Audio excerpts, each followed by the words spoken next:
Conference रखने का क्या मकसद है? बात ऐसी है कि कुछ रोज़ से गांव के अंदर एक बात चल रही है। मैं गुज़िश्ता रोज़ बम्बई गया था और मेरी जयंत पाटिल साहब से मुलाकात हुई। इससे पहले भी मैं अजीत दादा पवार से लॉकडाउन के पहले मुलाकात था और तकरीबन कम से कम 15 से 20 मिनट अजीत दादा से मेरी बातचीत हुई थी। पेपर के अंदर एक बात आती है बार बार कि हम लोग एजाज बेग एनसीपी में जा रहा। मैं जो लोग अगर ये बोलते हैं तो मैं उनको एक बात बोल देना चाहता कि मैं एनसीपी के सिंबल पे चुन के आया हुआ कारपोरेटर है, जाने का सवाल भी नहीं आया। रहा सवाल मुफ्ती साहब के साथ है हम इसके लिए कि मुफ्ती साहब हमारे लीडर थे एनसीपी के, उन्होंने एनसीपी छोड़ी और वो एमआईएम में बाकायदा चले गए। अब बाकायदा वो चले गए, बाकायदा हम नहीं जा सकते। हमारे ऊपर एक लेबल है, अगर कायदे से हम कोई पार्टी के अंदर चले जाएंगे तो हमारी मेंबरी रद्द हो सकती है। तो हम लोग सब आए, ऑलरेडी एनसीपी के कारपोरेटर और हमारा एक गठबंधन है, जनता दल से हमारे गठबंधन किया गया, महागठबंधन नाम से हमारी एक अघाड़ी है। तो हम लोग कायदे से आज सब के सब कारपोरेटर जो है, जो सिंबल पे चुन के आए राष्ट्रवादी के, वो राष्ट्रवादी के ऑलरेडी कारपोरेटर है। महागठबंधन में कितनी पार्टी आपके साथ है?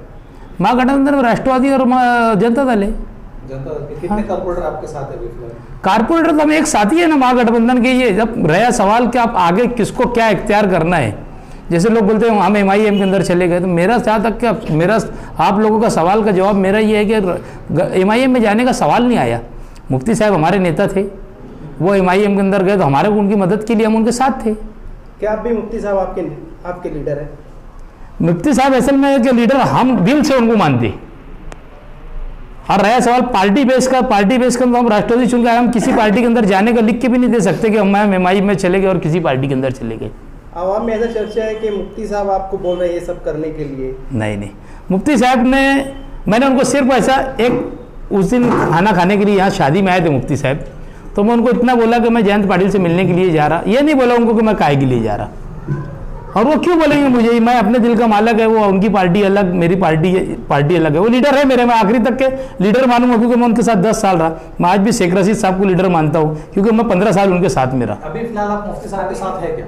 मैं झुकाव है क्या मुफ्ती साहब की तरफ? मुफ्ती साहब के साथ में है ना। जैसे आज वो एनसीपी अगर उन्होंने छोड़ दिए तो एक राजकारण को अलग छोड़कर वो उनके साथ तो हमको रहना ही पड़ेगा ना। आज शहर के एमएलए हमने लोगों से वोट दिलाया उनको शहर के अंदर बोल के। आप जो एमआईएम से सहमत नहीं थे क्या? नहीं सहमत थे, असल में उन्होंने मुझसे बुला के पूछे थे कि यार एजाज भाई इलेक्शन लड़ना है, कहाँ से लड़ो? तो मैंने बोला यार अपने तीसरा मास के सिंबल से लड़ो। तो वो थोड़ा सा मुझे जो बातें बोली थी वो सब बोलने की बात नहीं है, तो वो अफसल में मुतमईन नहीं थे नहीं लड़ने के लिए। उन्होंने बोला यार मेरी ये सारी बातचीत हुई है, तो मतलब तुम जिससे लड़ेंगे तुम्हारे पीछे हम वोट दिलाने की जिम्मेदारी हमारी है। तो हमने मेहनत किए और उनको वोट दिलाए। गठबंधन और आपका जो राष्ट्रवादी कांग्रेस का, इसका भी ताल्लुकात है, ये खत्म हो चुके हैं? किसका? गठबंधन से आपकी पार्टी का ताल्लुकात, जैसे आप बता रहे हो कि आप राष्ट्रवादी कांग्रेस गठबंधन में है ना, गठबंधन में बंधे हम लोग, राष्ट्रवादी से चुन के यार गठबंधन पे बंधे हुए हम लोग। इसमें कुछ अलग हुआ है ऐसा? नहीं, ऐसा अलग होने का कोई सवाल भी नहीं आया आज। सर एक सवाल यहाँ खड़ा हो रहा है, जैसे आप मजलिस-ए-इत्तेहादुल मुस्लिमीन के उम्मीदवार मुफ्ती इस्माइल कासमी को असेंबली में उनकी सपोर्ट की, उस वक्त तो भी राष्ट्रवादी का कैंडिडेट था आसिफ शेख रशीद, उनको राष्ट्रवादी की हिमायत हासिल थी, तो उस वक्त तो आपको पार्टी का और ये रूल और ये जो ज़ाब्ते उस वक्त तो क्यों नहीं ख्याल आया? सच बात है आपकी बोलने का मतलब, हमको किसी ने बोला भी नहीं, किसी ने एक लेटर दे के बोला नहीं ना, किसी ने बुला के बोला कि भाई तुमको पार्टी का ये आदेश है, तुमको काम करना है। क्योंकि जो अध्यक्ष थे वही चले गए, पार्टी यहाँ पर कोई नहीं थी ना। जो बेस बॉस थे वही पार्टी छोड़ के चले गए, तो हमको इंट्रैक्शन कौन देगा फिर? हमको अगर इंट्रैक्शन देता कोई तो हम बोल सकते थे ना कि हमको बोले थे यार हमने नहीं करे। हमको अगर उस टाइम बोलते तो हम काम करते थे। बोला जा रहा है इस वक्त जो एजाज बेग साहब ये सब कर रहे हैं तो सदारत के लिए कर रहे हैं। इस सदारत के लिए नहीं भी मिली तो आज पार्टी के गठबंधन के अंदर बंधे हुए हम लोग और कहीं जा भी सकते नहीं। अगला इलेक्शन आप किस पार्टी से लड़ना चाहेंगे? आप अपनी राष्ट्रवादी से लड़ेंगे या फिर एमआईएम में शमूलियत इख्तियार करेंगे? नहीं, शमूलियत इख्तियार करने का कई सवाल भी नहीं आया। टाइम पर फैसला लूँगा। मैं आज राष्ट्रवादी के अंदर कारपोरेटर है, मैं अपनी बात को मनवाने के लिए आला हमान से बात कर रहा हूँ। मैं इस अध्यक्ष पद मांगा हूँ। मेरी पीछे अजीत दादा पवार से भी बात हुई थी और अभी मेरी जयंत पाटिल साहब से भी बात हुई, और तक देखेंगे जैसे हालात आएंगे उस तरीके से हालात का मुकाबला करेंगे। राष्ट्रवादी कांग्रेस के जैसा भी मालेगांव में बॉडी नहीं है, सदर नहीं है, तो आपको सियासी एक्टिविटी के लिए डायरेक्शन किस तरह से मिल रही है? अरे मैं खुद आई एम बॉस, मैं 25 साल से कारपोरेटर रहे। मेरे को किसी की डायरेक्शन की जरूरत नहीं, लोग मेरे से डायरेक्शन लेते हैं। मैंने इतना बड़ा बड़ा पद भोग चुका, 3 टाइम स्थायी समिति सभापति था, मैं नगर अध्यक्ष था, मैं 25 साल से कारपोरेटर है, मेरी बीवी कारपोरेटर है, मुझे किसी की डायरेक्शन की जरूरत ही नहीं है ना। पिछले दिनों हमने अखबार में पढ़ा कि जनता दल का भी अलहदगी पर गौर है मुत्तहिदा महाज से, तो क्या आप मुफ्ती मोहम्मद इस्माइल साहब की कारकर्दगी से मुतमईन नहीं है गठबंधन? मुतमईन के सवाल के ऊपर मुझसे और कल भी सवाल की, एक चैनल वाले ने मुझसे सवाल किया, बोले यार आप उनसे मुतमईन नहीं है क्या? मैंने उनसे कहा मुतमईन होने का नहीं होने का आज सवाल नहीं है, उन्होंने काम नहीं करे, नाकाम एमएलए बोले, मैंने उनको बोला ये बात नहीं है। जब तक असेंबली के अंदर बजट पेश नहीं हुआ आज तक उनका पहला बजट आया नहीं, और काम करना नहीं करना, नाकाम साबित होना, जब बजट आएगा और उसके बाद वो कितना काम करते हैं शहर के लिए, उसके बाद अब हम सोचेंगे कि काम नाकाम है कि कामदार है। आज तो उनको नाकाम में कोई नहीं बोल सकता, अपोजिशन बोल रही बात अलग है, मैं नहीं बोलूंगा क्योंकि मैंने उनके लिए वोट मांगा, वो शहर के लोगों ने मेरे बोलने पर वोट दिए, मैं उनसे काम करने के लेने की ताकत रखता हूँ। हालात को देखते हुए आप नुमाइंदगी के बारे में क्या बोलेंगे मुफ्ती मोहम्मद इस्माइल साहब? हालात नुमाइंदगी के बारे में मुफ्ती साहब को यही कहूंगा कि बजट आएगा और उसके बाद अगर काम नहीं करेंगे तो जो बोलना रहेगा बोलेंगे। आज बजट निकालने नहीं, कोई चीज़ है नहीं हाथ में। किसी को और कोई क्वेश्चन? ओके। आपके इस इकदाम से आपने जो मुलाकात की मुंबई आकर जिन पार्टी लोग साहब वगैरह से, तो इस इकदाम से शहर का कितना भला हो सकता है? या मुस्तकबिल में अगर आपको सदारत मिल गई राष्ट्रवादी की, देखो आपके क्या प्रोग्राम, क्या है प्लान, क्या है आगे का? देखो घोड़ा मैदान दूर नहीं रहेगा, मैं काम करने वाला शख्स है, आप लोग खुद जानते मालेगांव शहर के अंदर, और मेरी आदत है काम करने की।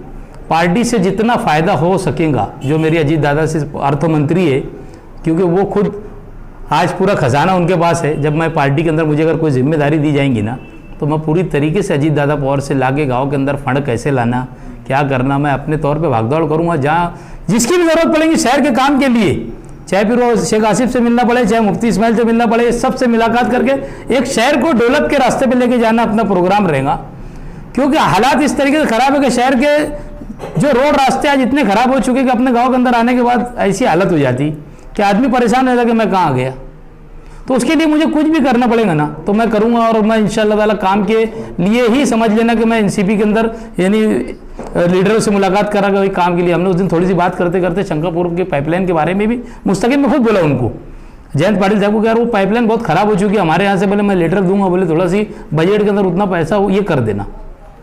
कांग्रेस और राष्ट्रवादी कांग्रेस का जैसे गठजोड़ है, इत्याद है महाराष्ट्र में बोलो या नेशनल लेवल पे बोलो, तो कहीं ऐसा तो नहीं कि राष्ट्रवादी कांग्रेस को मजबूत करके आप मकामी कांग्रेस को फायदा पहुंचाना चाहते हैं? ऐसा है कि मैं खुद जिम्मेदारी जब ले रहा तो किसी को फायदा पहुंचाने का सवाल ही नहीं आया। जिम्मेदारी जब मैं मेरे ऊपर लूंगा तो मैं किसी को फायदा पहुंचाने की जरूरत है कि यार ये मकामी आज जैसे मस्जिद की जैसे और जो गठबंधन है इनके ही चर्चा सुनी आ रही कि आने वाले कारपोरेशन इलेक्शन में कहीं अपनी अहमियत बढ़ाने के लिए हरकत तो नहीं? असल में ऐसा है कि किसको फायदा किसको नुकसान, ये सब अपने अपने लीडर जब अखबार में आए ना तो सब लीडर अपने अपने बारे में सोचने लगे कि मुझे कितना फायदा है और मुफ्ती इस्माइल को कितना फायदा है, शेख आसिफ को कितना फायदा है और किसको कितना नुकसान है, ये अपने आप को दोनों ने सोच लिया, समझ लिया। तो किसको फायदा मुझे पहुंचाने का सवाल क्या आया? आपसे आखिरी सवाल ये कि मालेगांव शहर में आपकी नज़र में राष्ट्रवादी कांग्रेस के लिए सदर बनने के काबिल कौन है आपकी नज़र में? ये सवाल मैं कैसे बोल सकता कि कौन काबिल है? ये सवाल तो तुमको आवाम से करना चाहिए जिस लोगों ने सदारत के लिए रेस के अंदर है। आप पार्टी के अंदर देख रहे होंगे कौन एक्टिव है, तो उस निस्बत से कौन उसके सदारत के लिए हकदार हो सकता है ज्यादा? नहीं, ज्यादा और कम का सवाल नहीं आया। सीनियरिटी जब अगर ऊपर आला हाईकमान के लोग अगर देंगे तो वो ये देखेंगे भी काम कौन करेगा, सीनियरिटी किसकी है, ये सारी चीज़ देख कर देंगे ना वो भी। और वो आगे ऑब्जर्वर भेजते शहर के अंदर, ऑब्जर्वर आके देखेंगे पूरा, वो देखेंगे कितना इनका किसकी कार्यकर्दगी कितनी है।